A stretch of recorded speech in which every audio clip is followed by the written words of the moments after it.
Greetings, I am Tom Merle. On this week's episode, we talk awareness, Advocacy, and action with Umar Hakim. Check it out.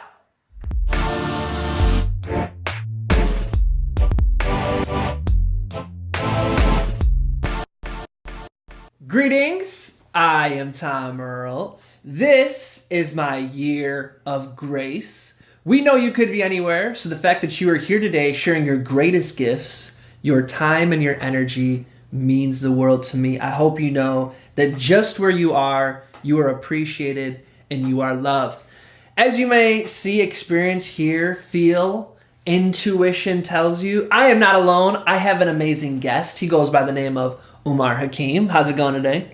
Marshall, I'm doing well. How you doing? I'm doing wonderful. Good. You can tell we Muslims, huh? Yes, we are.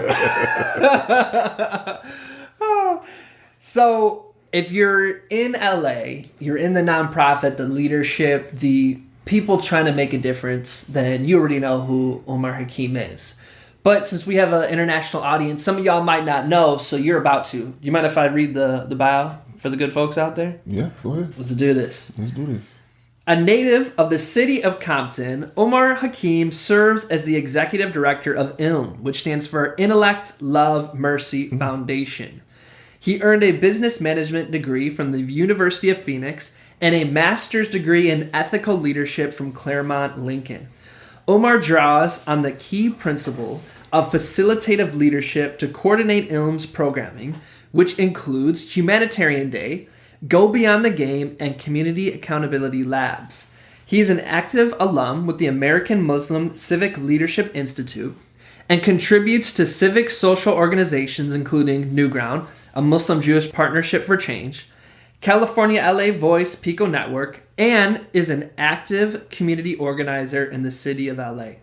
In 2012, Umar is the founding principal of INKERIJ with a focus of using designed thinking for developing new social systems and encourage next steps for leaders in need of clarity in an age of being relevant. Yes, indeed. That sounds good. Yes, it does. That's me. That's me. You heard it. Long way. That sounds good. So, anywhere in that bio, where can you take us? How did you get to standing where you are now, you know, like a pillar in the social justice, community service community? Did you, from a young age, were you always somebody doing community service and those kind of things? Well, it all started. Take us back. Comic book. It all started so long. No. I originally wanted to own a record company. Okay. I resigned from a telecommunications job in 2002. Okay. And I asked the creator, can I have my time back? So in that right there, I started an online service for music because I'm a major hip hop fan. Okay. I wanted to take, and at the time I was taking independent artists to the internet. And in that all endeavor, I was recruited, or I met the founders of the M Foundation. Okay. And they said, you need to come with us. So I took heed. And then through that extraordinary experience, Imam Sadiq Safir, Naeem Shaw Jr., Hanafi Shakur, and the community of Master Ibalallah, I became a community member, and they shaped me. They took this khaki T-shirt wearing person, embraced me, but I embraced them because that's that extraordinary family we need. And then getting involved with the programming, we started doing the ELMS programs, the football camp, the advocacy for homelessness, and each step I learned something different. And then fast forward some years, I did the Amically, American Muslim Civic Leadership, and that's where I met Edina Likovic. And at the time, I think she's a board member for New Ground. She said, join this. It wasn't no, hey, let me think about it. No, she said, join this. And not that I had a problem with it. Yeah. You know what I mean? But I didn't have a problem with her saying, join this. But I like, can I think? No, join this. So I joined. And ever since then, through New Ground, that's where I met Aziza and Malka. And learned all these different trainings.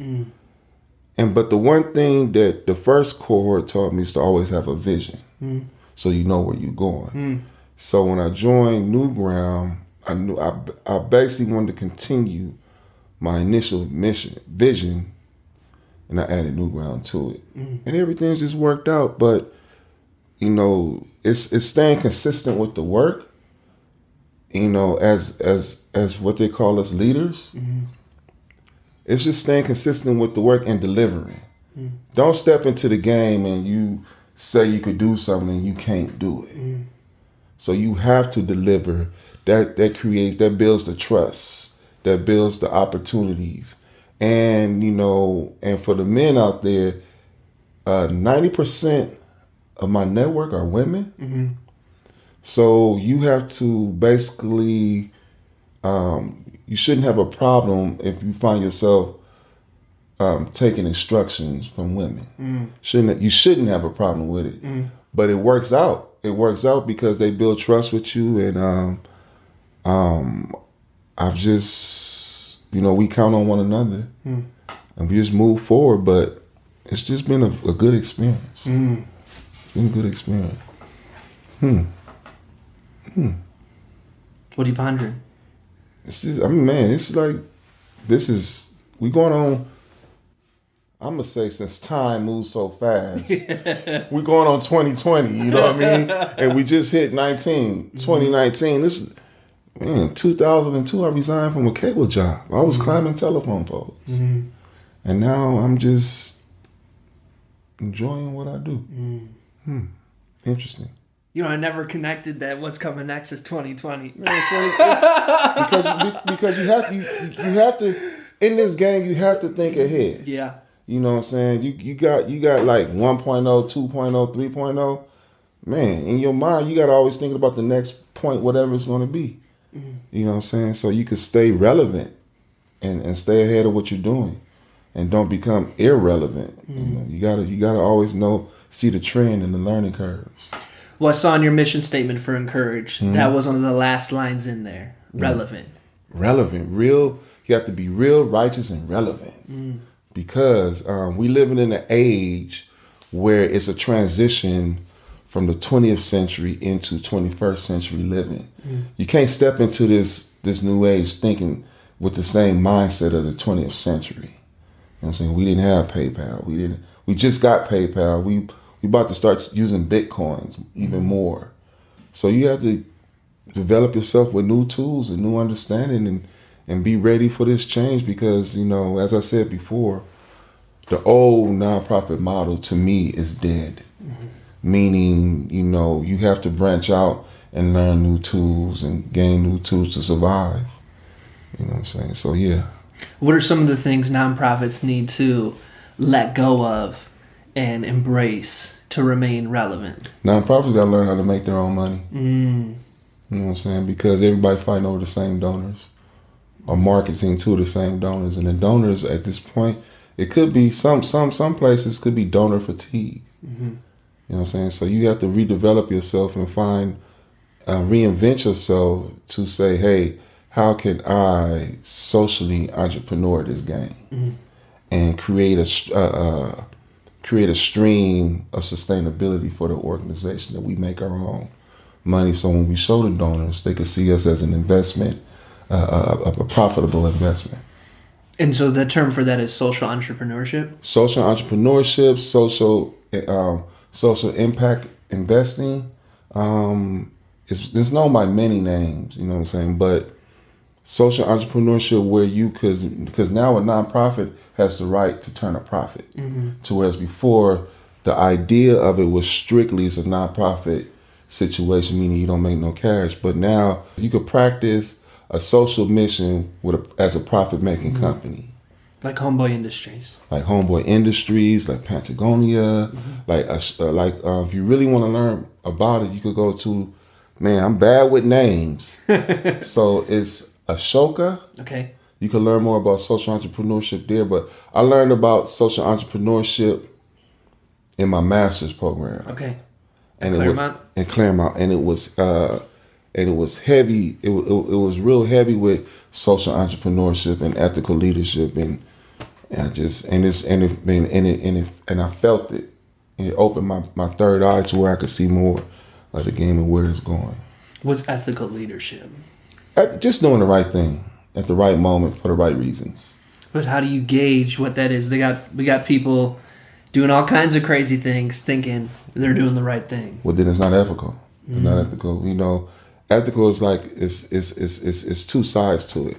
If whatever you do, and it makes the people feel good, and you didn't disrespect nobody, or you don't have a big crowd mad at you, then 9 times out of 10 it could be ethical, because you're still gonna make a mistake. Hopefully you make a mistake so you can learn from that. But ethical leadership is just having good moral reasons for doing things, and to come out with sound impact measure, with a sound impact. Yeah. Yeah. What are some of the themes in the leadership development programs you do? What are some of the themes and qualities that you're hoping to, facilitate and cultivate in people?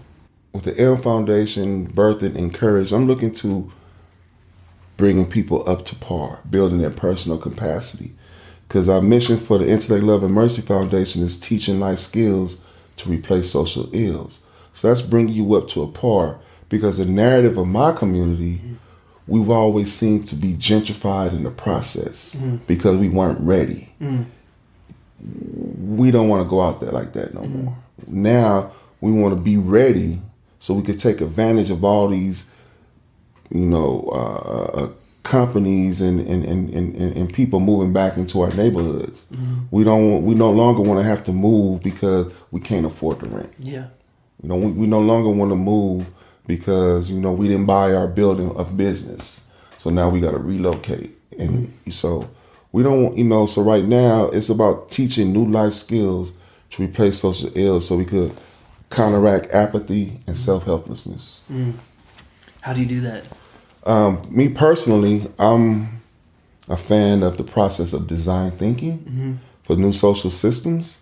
I've learned this in Amically, American Muslim Civic Leadership, of how to emphasize, define a problem.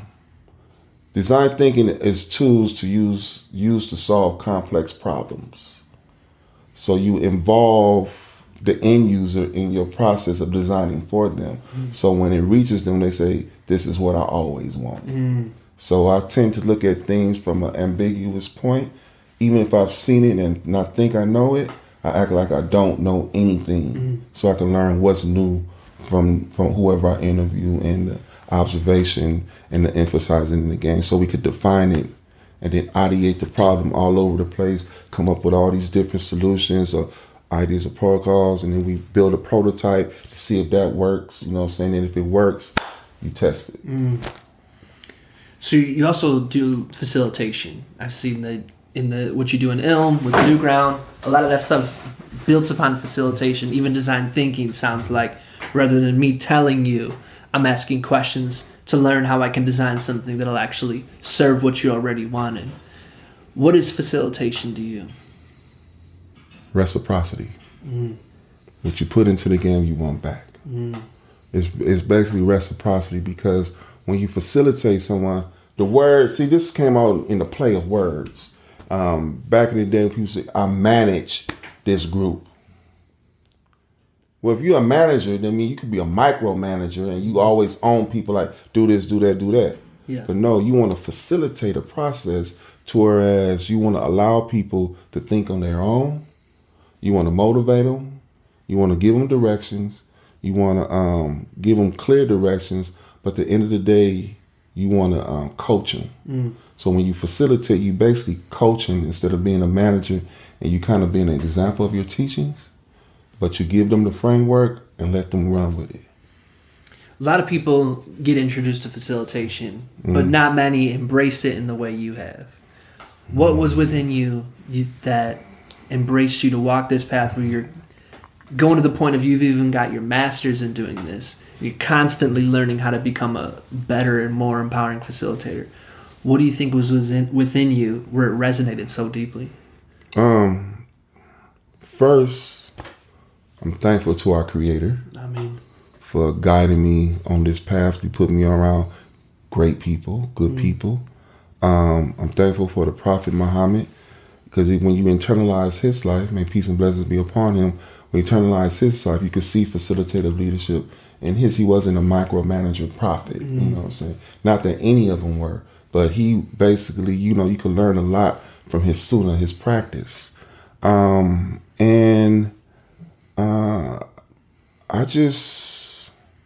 It's like doing what comes natural.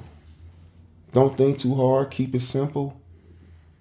Have a vision where you want to go and know your why. And those who you say that don't do good at it, hopefully their mistakes teach them to become better. And never stop learning. Never stop learning, because and you'll hear this throughout leadership development, never stop learning. They say most CEOs spend so many hours a day reading books, so they can never stop learning. So I never stop. Anytime I get a chance to learn, like you asked me earlier, I'm here to learn. Because you never know who will be your teacher. Yeah. Or who could be your teacher. So you can't have no bias about, you too young, you can't teach me nothing. Nah, you always got to stay open. You'd mentioned that most of your network is women. In my experience, since graduating college, I've only worked with one other guy. Okay. In all the organizations I've been in. And I'm always reflecting upon how that's really shaped who I am, having the majority of people who are in charge of me and who are my peers be women. How do you think that's shaped your life and your leadership? Man, bro, honestly, first of all, a woman is your first teacher, your mother. In Compton, my mother went to work. You know what I'm saying? So she left me with my foster mom. In that house, it was my foster mom, the auntie, and my half sister, my sister, Lolita. May she rest in peace. And so when I went to New York, my mother has a sister in New York, and in that house it was 7 women. So I was raised, from one household of women to another household of women. But in New York, man, they tickled me. They found that I was ticklish, right? And they thought it was a damn game. They tickled me at will. They traumatized me in a sense. But anyway, so being raised in a house with 7 women taught you certain things. Taught you not necessarily, how can I say this? Not necessarily, you learn how to deal with the counterpart of the man. You learn how to deal with him from a sister, big little brother, big brother perspective. You look out for him, you guard him, you protect him, whatever you got to do. So when it comes back to this leadership game, not all of them have that quality of being a good leader, but the ones that do, you tend to gravitate towards to one another, and it all works out. So I don't have a problem with it. If you got an ego about being a man, then you might have person might have a problem with, but right now women are doing their thing. You know what I'm saying? I was at a meeting earlier. I said, now I feel comfortable. Now we're just now getting a voice in the government. After all these years, I feel like our voice are being heard and now being represented by Rashida, by Ilhan, the sister from Brooklyn, or was that Harlem? I feel like they gonna carry the issues of the common man and common woman and what we feel. I really feel like now we have a voice in Washington. Alhamdulillah. We're really noticing the more, social media has really cut out the gatekeepers. And so everybody now has a voice. And so with things like Me Too, a lot of the things that were talked about in dialogue and community organizations is now being talked about on a wide scale. Mm-hmm. Part of that underlying conversation is that we need to redefine what manhood and what it means to be a man. What do you think are things that people should be considering when we start to talk about how can we be men who aren't perpetuating sexism? It's different for everybody. Mm-hmm. So the only way I could answer that question is, my person is saying, sexism is always protected. It's just about not making it an objective. Mm. You know what I'm saying? You got to make sure that you're in control of your senses and be mindful of what you say and what you do, and not always looking at the features of a woman, because they beautiful. Mm-hmm. But don't let that fool you. They have more of this and this than they have that. Mm. And you got to be aware of the intellect, love, and mercy that they practice, and embrace that instead of just thinking like, you're here to serve me. No, we're here to work together. Mm. So not to get so you won't get caught up. You look at her as, or you look at that female or that sister or that woman as your partner. Mm. If your whys are aligned, if your visions are aligned, nothing else should matter but the work. That's awesome. Yeah, nothing else should matter but the work, and you should be able to get there in a way that's productive to, ethical to the mission of the work. What's the work? Whatever you're working on. Mm-hmm. Whatever you're working on. So with us, this community thing that we got going on, that's the commonality of it all. Mm-hmm. We've talked together. We've mentioned a couple of times we're both Muslim. No. The reveal. But you white. I know. And Tom. And I'm African American. Or black. Or more. You know what I'm saying? But how you become Muslim? What? What's this world coming to? I know.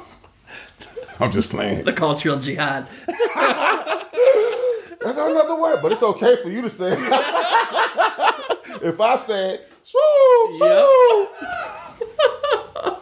oh, man, white privilege, boy. Mm-hmm. Alhamdulillah. It's real. Yeah. Even being Muslim, like I can skate through the TSA, airport. Man. Yeah. TSA story, true story. I was coming from the South, and I had my Qurans in the back, in my backpack. Before my bag went through the scanner, the X-ray, the girl was just like. So when my bag went through, all of a sudden, all these religious songs came up. She started singing and clapping. I like, I understand. I get it. Yes. So then that's when they questioned me what's in my bag and stuff. Like, wow. But she was also singing like, we got one. Wow. That's how I felt. That's the signal for we got one. Yeah, man. All those situations shape us though. I'm doing a lot. I remember, I don't know if it was it like Time or Newsweek or one of those back in 2011. They put a young black kid on and it said like the new face of terrorism on the front page. And it was a young Muslim kid, like 13, 14, who did something. She's like, what's the psychological impact of that being all across the nation, right on newsstands, saying this is the face of terrorism? And yet you got white people killing people en masse. Can I ask you a question? Of course. So with that same what you just described, yeah. How does it feel now that the white man is like known as the number one terrorist threat in America? But he's not. Like, we might know that in terms of data, but whenever I go anywhere out to eat with, like white people, or I'm around a majority white people, and we build trust and rapport, and they find out I'm Muslim, and that I've betrayed that trust and rapport. You see the shock. Okay. And they immediately ask me questions like, well, do you denounce terrorism, this thing? Of course. But it's like, why weren't you like asking me that when you knew I was a white man? That's the question. See, that's where I'm trying to get to. Now they're testing your veracity of who you are as a person. Because when they threw the black image on there, I constantly got to get tested with my veracity and say, am I a good citizen? Or do I believe in democracy? So I'm asking, how do you feel when people look at you now, or feel that white supremacy, all this conversation is going on? How's that making you feel? Well, to me, it's conversations that I've been having. Okay. My degree was in Black Studies. Okay. So that was 2007. So for like 11 years, I've been having these conversations. When it first started, and I was like one of the only few white guys in the room. Like I just got real quiet and put on my listening hat. You know what I mean? Probably learn more like that. Huh? Yep. Just put a foot in your mouth. I know the feeling. But by this point, it's a conversation I'm used to having. I don't think, though, that the American psyche or the white psyche has embraced that white men are the most likely to commit an act of domestic terrorism or even an act of mass shooting. The way I know is when a white guy does something like that, I don't feel unsafe walking out. Whereas when something like that happens when you're Muslim, you do have to, especially if you're wearing a hijab or you look Muslim, even people who are Sikh, you really have to be careful. And white people, we don't have to feel that fear when one of us does something heinous like that. Bottom line, it's a cold feeling.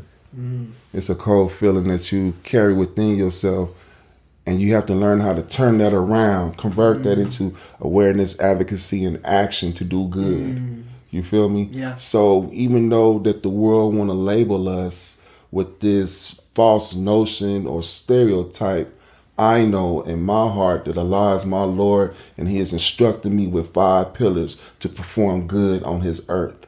And that's the motivation. So how, as in this leadership game, we have to convert negativity and transform that into something positive and facilitate it to the people. So, I just wanted to ask you, we just built a moral unit. Now I understand you a little bit more. You understand me a little bit more, but yeah. And that's the power of relationship. Man, that's the dialogue. The bridge. Dialogue.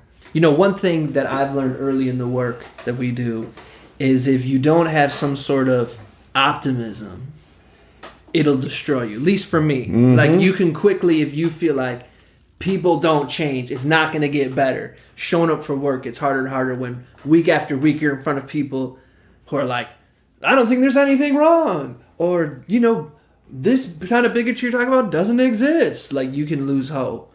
So when have you seen dialogue really have a breakthrough? Are there any stories or examples that come to mind? Whenever I'm in front of an audience, I always ask this one question for dialogue, because I want to tap into something. Yeah. I always ask the audience, especially the older people, you know what I'm saying, Marvel or DC. Okay. You feel me? Yeah. I ask them Marvel or DC. And if they give me the right answers, I know how relevant you are and how relevant you're not, how irrelevant you are. Okay. You know what I'm saying? Because if automatically the teens go, woo, woo, I know, Marvel, DC, and the adults be like, huh? That lets me know that you're not really, you lost your imagination. And you can't tap in to understand your own children. So when in that dialogue I have with Marvel or DC, I'm looking for certain things to let me know how you understand this world and what's really going on through its pop culture. If you don't understand that, then I can only imagine what else you tapped out on. You see what I'm saying? So yeah, I think dialogue plays with your imagination. And when you ask these questions like you asking me, you pull from different parts of you, different experiences. And some people may just be pulling from one perspective. But the divergent thinker is pulling from his or her total experience. The ones who really shape dialogue are the ones who pull from these different experiences because they're looking at things from more than one way.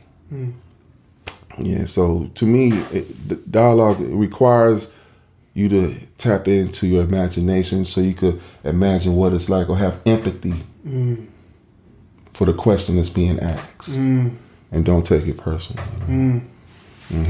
I was one time working with every week like a group of people who are around their retirement age, and they were about 5 years away. So we were trying to keep them motivated rather than just being checked out for the last 5 years. Right.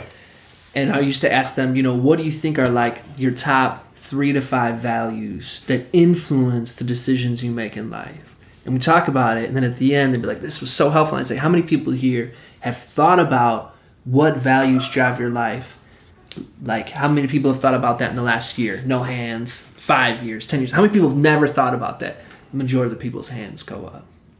What do you think are the consequences of us living in a society where most people kind of operate through life without that deep reflection? That's what's going on now. We have a transition. Like, everybody's worried about your civil rights and your natural rights, your identity. But nobody's really checking for the big tech companies. They are presenting a new way of life that's going to allow machines to replace common jobs. Now the object is either you embrace it or you run from it. Right now, a lot of people are afraid of it. So when you're afraid of it, you're not embracing it, and you're not re-educating yourself. You're not taking time to learn what jobs will be affected, nor are you, or you have basically allowed it to paralyze your vision of going forward. So it's really important to have a lock and know your why, and reinvent that vision so it could embrace artificial intelligence. If it's coming up in this area, what natural skills do I have or better yet, what opportunities is artificial intelligence now opening? So now we can train our babies, the children up under us, or teach them at least to embrace this new world that's coming up. And a lot of people are really afraid to use, the iPhone, or I don't want to use that tech. They still use this technology. I don't need to use that technology stuff. But then when they go to a new gig, they ask you what's a logarithm. They asking you, telling you, they checking your Facebook to see the type of character you are. So, we really have to embrace what's coming so we won't have to get gentrified off the process. What would you say is the antidote to that kind of fear? Learning, being optimistic, having imagination, see where else you can go now that you've completed so much of your life. Where can I go now from here? And how can I use this new world as my surfboard on these waves to get to that shore? So, learning. Dude, that's a huge answer. I love that. What? Learning. Oh, learning, Because being able to, if you can learn how to learn or love learning, man. It's a wonderful place, my dude. It's a wonderful place. I really want to crush how much time people spend on reading quotes. Everybody posting a quote like it's relevant to their life when it's only relevant for the person that said it. Come with your own intelligence, and because quotes, man, I use them. I ain't gonna lie, I use them. Yeah. I be posting them, but now I'm trying to make up my own because I'm learning that quote belonged to somebody else. That's someone else's perspective. It don't become valid for me until I go through my own experience. That quote is someone else's experience and not mine. So, and then some people get lost. Some quotes are good. Some quotes will just have you trying to figure out what it is, but we need more action. Okay, if you're going to read the quote, internalize it on how you can put it into action. Don't just be posting them just because it sound cool. And then, you spent a whole nother year talking about it's 2020 now, and you don't made a resolution to be active, but all you did was post quotes. And I'm guilty of posting quotes. Yeah. You know, but now they're my own quotes, so I could because my mouth is closer to my ears. You know what I'm saying? So now they're my quotes, and hopefully people start using my quotes. Hey. At the last episode we had of 2018, it was Leadership is a Bridge. And we talked about how leadership is a bridge that connects two extremes. And for instance, one is reflection, the other extreme being decision. And so what I'm hearing is not necessarily the quotes, it's that you can't stay in this constant place of inspiration. You have to use that inspiration the quote gets you to make some sort of decision or some sort of synthesis that turns into some sort of action. Yeah. As a nonprofit organization, my job is to turn charity into awareness, advocacy, and action. I have to turn it into some action so I could get a measurement from it. If I just turn it into awareness, the people who funded me the money, well, what did you do? Yeah. This is my outcome. So a lot of times we get the game confused, you know, and not turn... not everybody, but some of us haven't learned the science of converting charity into awareness, advocacy, and action. That's a very important science because at the end of the day, you want your donors to be able to participate with their dollars. You want their children, because the donors, they're going through it with their children too.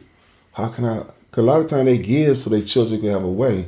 So they want to align with organizations that they could bring their children to an event and learn and walk away with a learning lesson.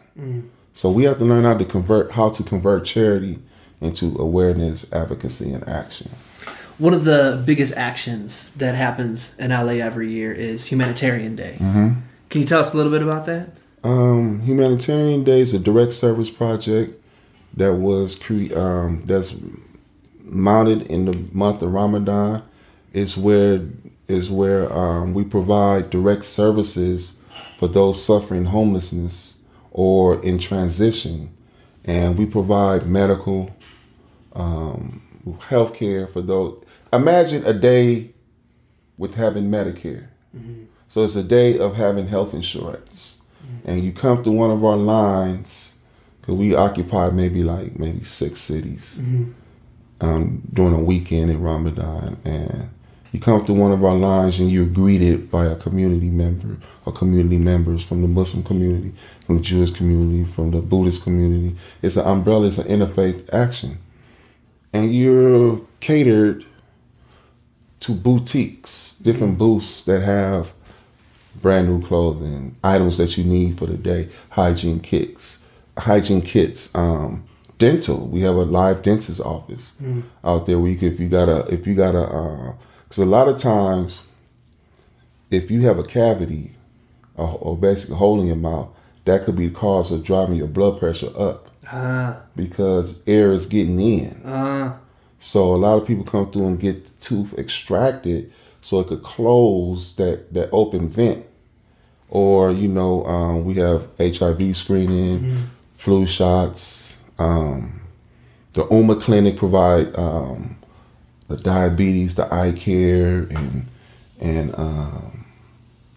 all the medical stuff. So in our lines, we have caught hypertension when you at 220. We got people on the spot that take you to the local emergency room. Because that's a dangerous level to be at? Yeah, man. It's like walking around borderline seizure. Wow. You know what I'm saying? So, Humanitarian Day is a day that the interfaith community come together to provide resources for the homeless in Los Angeles, Orange County, and the Inland Empire. And ILM's the founders of that, right? ILM Foundation founded it in the first official one was 2001.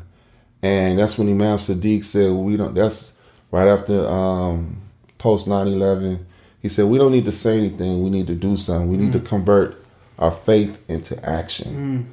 And so now we're coming up on 20 years of Humanitarian Day and of serving the people. But most of all, in this situation, we bringing people together. We bringing people together from different backgrounds that probably during a year stood in the same elevator and never spoke to each other.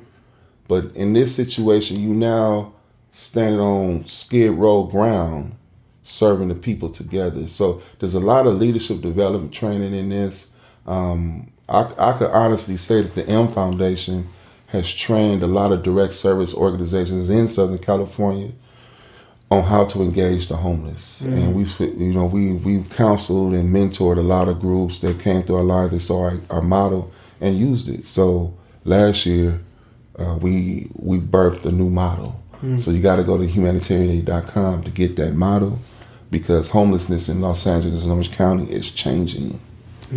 I can honestly say that the city is putting the effort to resolving homelessness, but the problem is just like way big.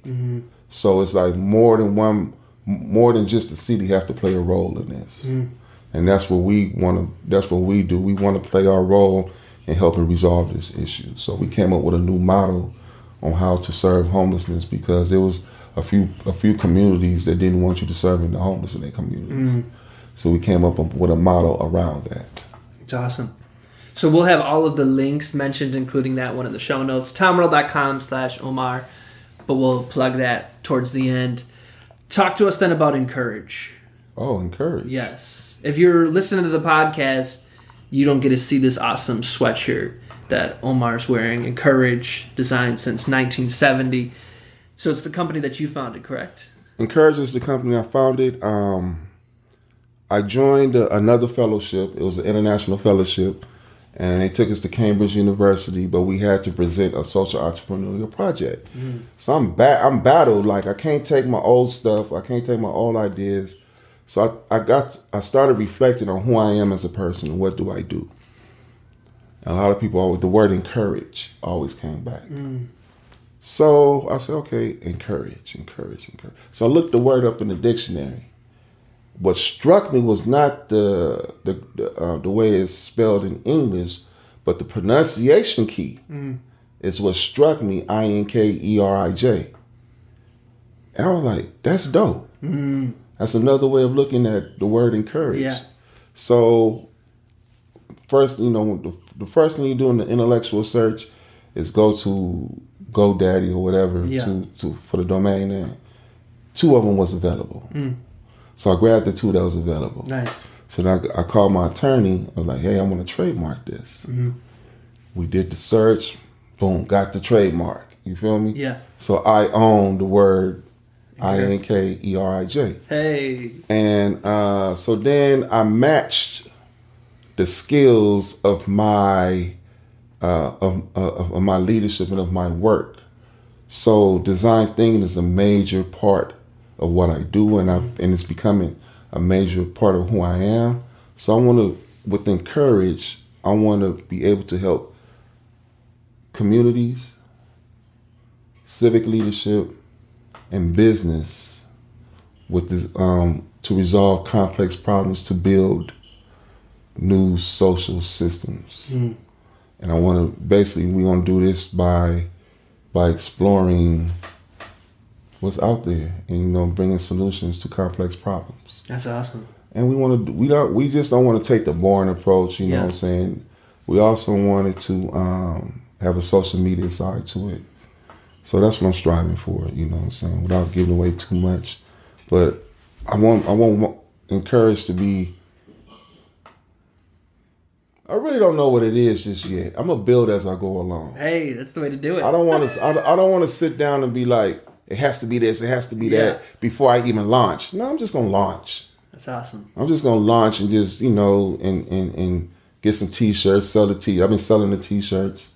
If you walk with me downstairs, I'll give you one. You know I appreciate that.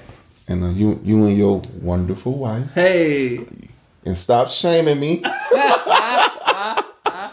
I want y'all to know that him and his wife, they be like, my love. And I was like, I'm glad I didn't bring my wife because she would be hitting me.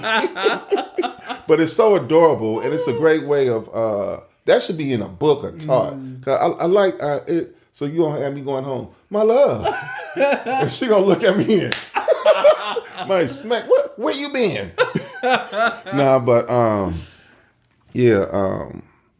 And I want to encourage to be fun, man. You know, because really, I'm embracing this social mission with a profit-making business. Yeah.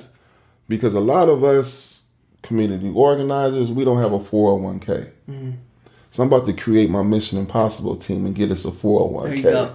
You see what I'm saying? Yeah. Because we're so passionate about this work, we forget what life looks like after 65. Because we're so lost in doing this, and funding is problematic sometimes. But I want to be able to take all my people that I've made a commitment to and bring them into the situation, so we could create our 401ks. That's powerful. Yeah, so that's the vision I have for the workers, but the vision I have for the streets is just raise people capacity, build their capacity, so you won't get gentrified. Because as an African American, we've been gentrified too many times. This time we're not going out like that. You know what I'm saying? Hopefully, I pray that Allah don't let us go out like that, because we don't want to have to learn another lesson and watch another community go in front of us using our narrative, what we don't fought for, but they internalize it a little bit deeper, and we can't miss the boat. We're not going to miss the boat. We're going to get on the ark this time. Yes. Instead of telling Noah, nah, we don't want it's going to be dry over here. Now we want to get on the ark this time. And that's all my opinion, the way my perspective. I want to get on the ark with this. It's powerful. Yeah. We had a past guest, Isoke. Isoke, okay. She really is working hard on that kind of stuff, gentrification, urban planning, in Atlanta. Yeah. That's dope. I'll have to connect y'all. Please do. Definitely. Please do. So we are in our last weeks of Black History Month. Okay. What does Black History Month mean for you? Oh, man, this is when it's a chance. I got to go back to elementary on this one, right? In elementary is where I learned about the Shirley Chisholms, the first woman to run first African American woman to run for president. This is when I got to learn about George Washington Carver. This is where I got to learn about what it meant to have a dream and focus. So Black History Month, I used to do a blog piece called Revive Black History Month with new names. New names, because it's cool with the traditional names. We got some pretty amazing people who made some astounding inventions, like the man who created the cell phone, like the lady who did the GPS system with NASA. That the movie, what's that movie? Hidden, it wasn't Hidden Colors, but Hidden Figures. Hidden Figures, yeah. It's time to add more names to the list, and don't let it still be this short list. Yeah. For to me, Black History Month means reviving it with a fresh sense of moving into the future, because we got some people doing some pretty dope stuff. I was about to cuss, but this probably like you can't cuss, actually. Oh, see, that's what I'm saying. Because then I'll be a hashtag tomorrow. I don't want to go into March being a hashtag. You know what I'm saying? But we got some people doing some pretty awesome stuff. Now the imagination can know what would have the profanity had been. Yeah. You know what I'm saying? Then got the Hadith police on me and all this stuff, man. Them shelter people need to go sit down, man. Well, you jumping into my second question, every guest who's been on in February, I've been asking, who is somebody either in your life or somebody from history that is often overlooked that during Black History Month you'd like to give a shout out to? This should be a person on your radar that you should Google, should learn about, whether it's someone you know personally or from history. I want to answer this in two cents. First, my mother.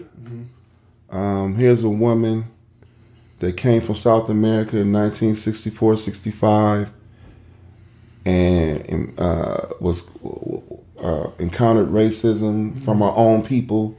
Here's a woman that went to school, got her bachelor's. That's some pretty amazing stuff. You know what I'm saying? So I think that right there is a Black History moment.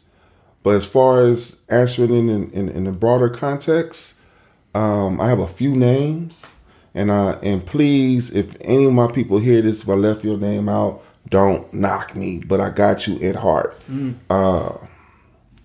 Naeem Shaw Sr., Amin Omar, Sadiq Safir, Hassan,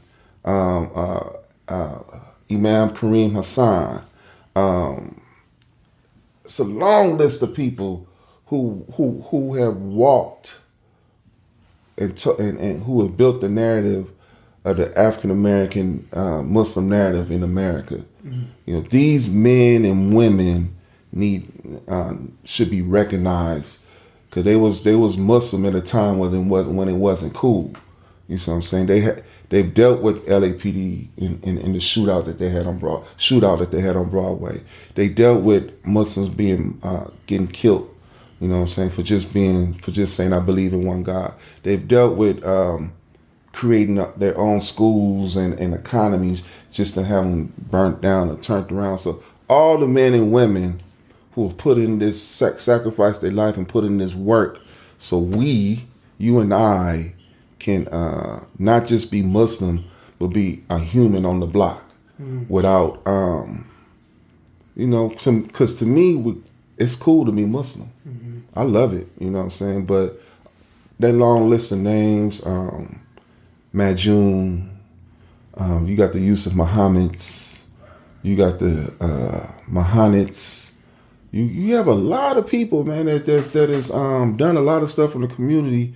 But the Muslim is like humble, right? The Muslim is like humble, right? They don't want nobody to know about their good deeds. You see what I'm saying? But you got this thing of extreme humility where you don't get your credit, but then the next person sees the value in your work and they use your narrative. So it's time that we should really own our narrative and utilize, because I really believe poverty is our oil. That's what God gave African Americans. He gave us this poverty, but we have to convert that into it's something that's really valuable if we know how to utilize it. That's our oil. You know what I'm saying? So, the Saudis, they got oil, we got poverty, but I feel that we're richer in who we are. You know what I'm saying? Alchemy.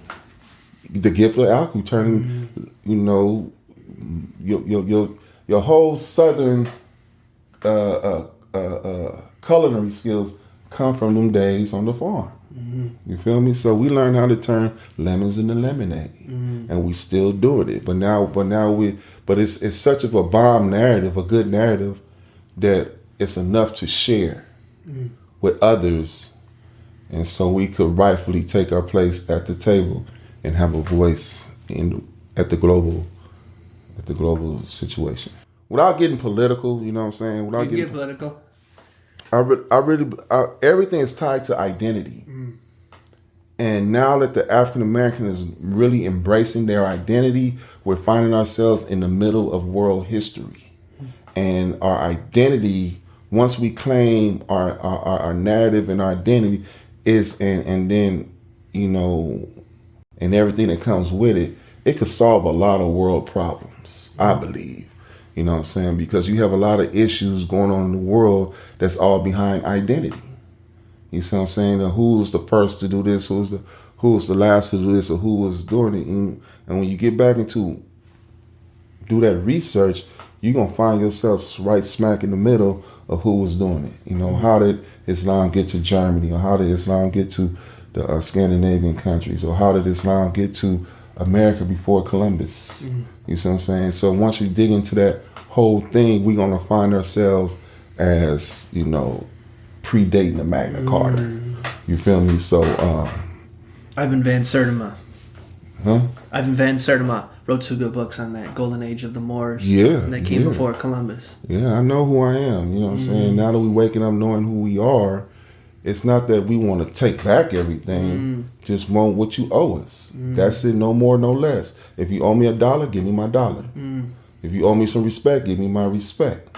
And I feel the African Americans will use this equity in a fair and just way, because there was a growing up in Compton, there was always kids that weren't African American or that came from, and we shared everything. it wasn't no problem. It wasn't, like African Americans today, they want us to change our hairstyle so we could go to the school. But when the white kids come to our schools, it wasn't never a problem. So I feel like if you give us, not if you give us, but once we develop this narrative more and we start exemplifying this type of power, I feel like we're going to use it in a way that's going to really resolve a lot of issues and go for those resolutions that people ask for harmony. You know what I'm saying? It's a long road to get there, but I think there's enough people now that see what injustice is. And and it's not because of one color has perpetuated injustice. It's that we know that Shaitan is the enemy. You know what I mean? Shaitan is the enemy, and he's taking host in many different people. So yeah, we claiming our narrative. Well, I appreciate you sharing that with us. Oh man, I appreciate this opportunity. 2 last questions for you. 2 last questions. 2 last sets of questions. 2 last sets of questions. Like, what is that there? That tattoo. Got this one when I was 18. 18. I just want to rock and roll. I just want to rock and roll. Do they know that about you? Yep. And then I got Mary right here. And then I got 3 pyramids right here. Boy, you tatted up. And then these hurt so much. I'm never getting a tattoo. I'm probably, when we have kids, inshallah, I'll probably get some sort of tattoo of my kids' names. But never these huge ones that take 4 hours, 5 hours. It is so painful, especially on the stomach. Oh my God. I got one tattoo here with the praying hands. That say, that's awesome. That say Lord knows. Yeah, this hurts, like there's no lie, but not like the stomach. Oh, man. Oh, you burnt out, man. That was a good one. So you might have heard at the beginning that I said it's my year of grace. Year of grace. I do a year of every year. And I explore it with my guests what that topic means. And so for you, what is grace? Grace is... The Arabic word would be afia. I hope I'm saying it right because everybody always get on me about my Arabic tongue. But to break that down in English, it means health, security, and protection. That we all obtain health, security, and protection, which is the mercy. Another word for grace, or it's tied to, because when God created things, created to 100 parts, He created mercy. He gave one of the attributes to mankind, mercy, right? This mercy is broke down into Rahim and Rahman. Okay, Rahim is reserved strictly for the believers. Rahman, which is grace, is reserved for the whole world. So that means the disbeliever, the unbeliever, the misbeliever, and the believer all get a chance to wake up upon God's grace to come closer to Him. So, I pray that we maintain ourselves with health, security, and protection. That type of grace. I really want to thank you so much, Jazakallah Khair, for spending this time with me. And so we wrapping up? We're getting there. No, it's over? No, we want more time. More time. What else? I don't want to go home. Not that, honey. Not that I just like coming home. Well, now I got an excuse to stay out late. Is there anything on your mind you didn't get a chance to share? Is anything coming up that's... when you do these things, it's never enough time. Agreed. Because, when you have fun, you want to continue the fun. But I think you're doing a good job. I appreciate that. Appreciate you, man. Should we do one more New Ground shout out? It's not shout out. No, everybody know who New Ground is, man. But yeah, of course. Why not? That's how this is our network. This is do you work for New Ground? I do, yeah. What you do for New Ground? I do their communications and fund development. Communication and fund development. So what is New Ground working on these days? We are working on bringing Muslims, Jews, and allies together to transform communities. So New Ground bring Muslims and Jews together? Yeah. No. Seriously? This is something really innovative that it's a model for peace. Wow, New Ground. So whenever a new grounder contact you to do some work, you can't play that role, or I'm busy, or I ain't got the time. No, you answer the call, because this is what the training was about. I mean, you know what I'm saying? I'll ask you this, and then what? Then we'll start to head out. This is like, when you say goodbye and then you both get in your cars and pull next to each other and then talk for another hour. Okay, yeah. You got to say goodbye in stages. Okay. You know how we are trained in conflict mediation. Like somebody like Newground, they say that getting stuck is a choice, right? But that all conflict is natural, and that it's an opportunity for transformation. Do you believe that, or what are your thoughts around a profound statement like that, a new way of looking at conflict? I can answer it from my brain, my perspective. Yeah. Never let conflict paralyze you, because it is real. Yeah. And it can paralyze you. They've paralyzed a lot of people. Conflict have killed nations. Yep. I was in the UK, and my Jewish buddy, who was a Zionist, he said, fighting starts with two, but it also can end with two. And I believe this is the model that Newground teaches when it comes to conflict, how to de-escalate the moment and not allow a negative energy provoke you. You want to respond instead of react in a transformative way that you make a person think before they answer. So I do believe conflict do exist, but you have to be so divergent that you pull from all your experiences to de-escalate it, especially if it's worth keeping whatever is at stake. You see what I'm saying? So I think conflict is a good thing. I think it could be a good thing. It could help transform people, because especially if you don't run from tension, and if you talk through it, you might end up closer. Yeah. With a deeper bond that you had before the conflict, or at least a better understanding, and now I got respect for you. I so resonate with that. I have found time and time again that it's scary, confronting and together, like, let's talk about this. But I found that when you get past it, you have this sense of, like, not only relief, but you're closer than before you had the conflict, if you actually work through it in a relationship building way. It's ironic that in this country for years people said two things I don't talk about is religion and politics. Yeah. But we sit up and laugh about it. But we have avoided it so much, now we're forced to deal with it. Because we have ignored it, and it turned into some major conflicts. But then on TV, they want to desensitize us and make us laugh at it. You know what I'm saying? But, or see it from a different perspective. But we've avoided it for so long that it took a group of people to develop Newground to say, hey, we're going to address conflict. Yeah.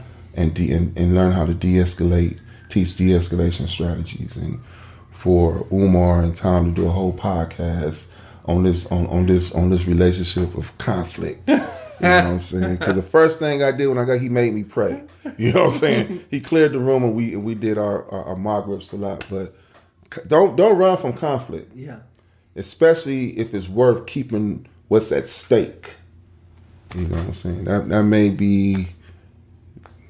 could solve a lot of divorces that happens today, or murders and crime. Don't run from conflict, misunderstandings. We can't run from it. What's the guy who did nonviolent communication? Is that Rosenberg? Something Rosenberg. He's talking about he was working in prisons and he was teaching people nonviolent communication, which is conflict mediation. Taught this one guy it, and the guy started like crying, and he came up to him and was like, "What's wrong?" It's like, if I would have had this, I wouldn't have killed my best friend. And like you are, when you said it saves lives, like it saves lives. It has saved lives. And then you could use it in so many simple circles. You could use this training anywhere in anything that you do, because the average worker spend most of their day at work. How many people at work you you have a whole workforce, people not getting along. Yep. But if you have that one person know how to de-escalate the nonsense around there, you could use this training there and take it with you. So, and that's what helps this is what helps build a community, is being mindful of others. Yeah. Since we went so deep in on New Ground, I do feel like I got to give the disclaimer that I'm here as myself, Tom Morrell, with the Celebration Academy. Do work in New Ground, but I'm not here representing Celebration Academy. Yeah, that's yours. That's your own. Yeah. Tell me about it. Celebration Academy. So I started to find when I was doing all these trainings that to have access to trainings like this, you either have to get your company to sponsor you to come, or you have to have a couple $100 to a couple $1,000 to have access to, really good leadership development once you're outside of school. And so when I tell people what I was doing, they'd be like, wow, this is profound. It sounds amazing. But there was that barrier.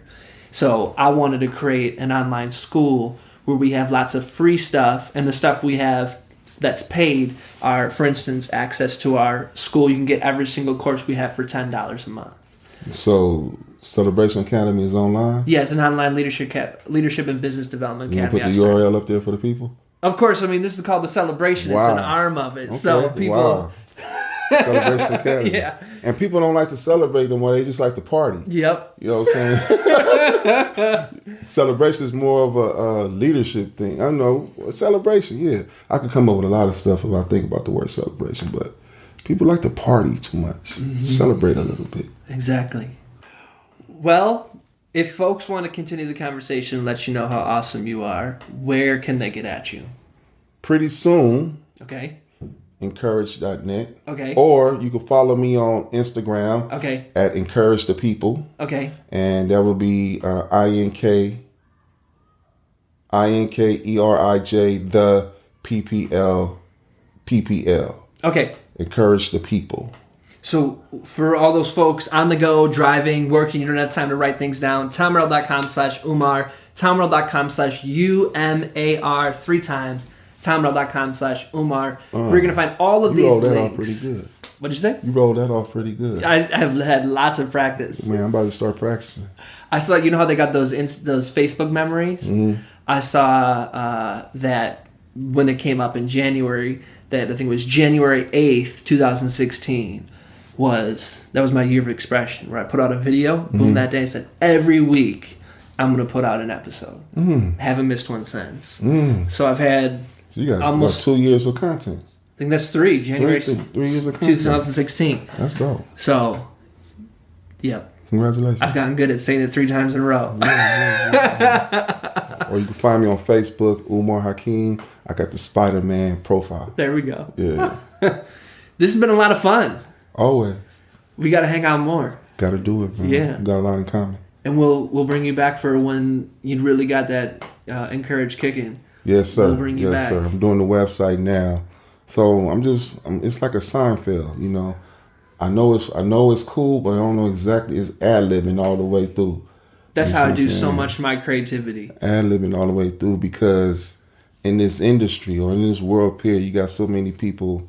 You don't want to be redundant. Yeah. You want to be authentic. Yep. So if you can't tell what I'm doing, that means you got to dive into your own authenticity and do you. Exactly. Instead of doing someone else. Exactly. Yeah. So I'm just gonna do it as I go along. Appreciate that. Yeah, appreciate you. Well, keep me in your du'as, and I May will Allah do grant the you same. health, security, and protection. Ameen. You as well. Ameen. May Allah continue to bless you, guide you, and protect you. Ameen. So we have a ritual for how we like to end the episodes. We're gonna bong it out. Hookah. What? No, none of that. He's a boring Muslim. You goody. Nah, I don't do hookah or nothing like that either, so I just like to have fun. Yes, I agree. It's that we end it with you giving an invitation to the audience. What would you like to invite them to consider, to think about, to be, to become, to do? What's your invitation to those watching/listening? First, I'd like you to consider who you are as a person and work on becoming a better person. because only you could be you, and we only got one shot to do it right. There's no sequel. I'd just like to invite you to the future of things, because if you plan on having a long life, you really want to be prepared for that future, because the future, some people think is bleak, but it's really bright. Especially and it can become brighter if you prepare yourself to embrace it and don't get left behind. Because I was watching TV the other morning, and it said 56% of people would not be able to if they lose their job, they would not be able to recover because they did not embrace technology. And Elon Musk recently said skills over degrees. So people, I invite you to re-improving yourself, re-educating yourself, relearning. Because 2019 is going to be a struggle. I ain't going to say it's going to be easy, but 2020, after 2020, it's officially the new world. So let's be is a contraction for let us be ready. I mean, inshallah. Inshallah. Well, I appreciate your time, your energy, everything you've shared with us so much. This is dope. I'm glad to hear that. This is dope. Thank you. My pleasure. And to all those listening, as always, we're wishing you peace and blessings. Thank you. One more thing. I'd love to continue the conversation. Feel free to join me at tomearl.com/join. Subscribe below, or let's connect on social media. Tom Earl Artist. Thanks again for watching.